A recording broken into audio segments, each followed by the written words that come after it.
ঘুমানোর আগে লা ইলাহা ইল্লাল্লাহ 100 বার পড়লে কি হয় জানলে আপনি অবাক হয়ে যাবেন। এটা যদি আপনি জানেন তাহলে আপনি কখনোই আমলটি আর ছাড়বেন না। লা ইলাহা ইল্লাল্লাহ এই কালিমাটা আমরা জানি না এমন কেউ নাই, যারা মুসলমান আছি তারা আমরা সকলেই লা ইলাহা ইল্লাল্লাহ, আল্লাহ ছাড়া কোনো মাবুদ নাই, কি বলেন আছে?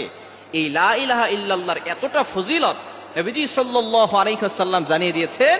এই লা ইলাহা ইল্লাল্লাহ যদি এক পাল্লায় রাখা হয়, অন্য পাল্লায় যদি এই দুনিয়া এবং দুনিয়ার ভিতরে যা কিছু আছে, আসমান জমিন চন্দ্র সূর্য সব কিছু যদি এক পাল্লায় রাখা হয়, তাহলে লা ইলাহা ইল্লাল্লাহর পাল্লাটা কয়েক কোটি গুণ বেশি ভারী হয়ে যাবে।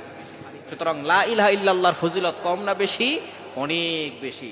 এই লা ইলাহা ইল্লাল্লাহর জিকির আমরা করতেই চাই না। অনেকে সকালবেলা ঈমান আনছে, আবার দুপুরবেলা তারা এমন কাজ করছে ঈমান থেকে দূরে সরে যায়, এরকম হয় কি হয় না? নবীজি সাল্লাল্লাহু আলাইহি ওয়াসাল্লাম বলে দিয়েছেন, শেষ জামানায় এমন অবস্থা হবে, সকালবেলা মুমিন থাকবে, সন্ধ্যাবেলা কাফের হবে, আবার সন্ধ্যাবেলা মুমিন হবে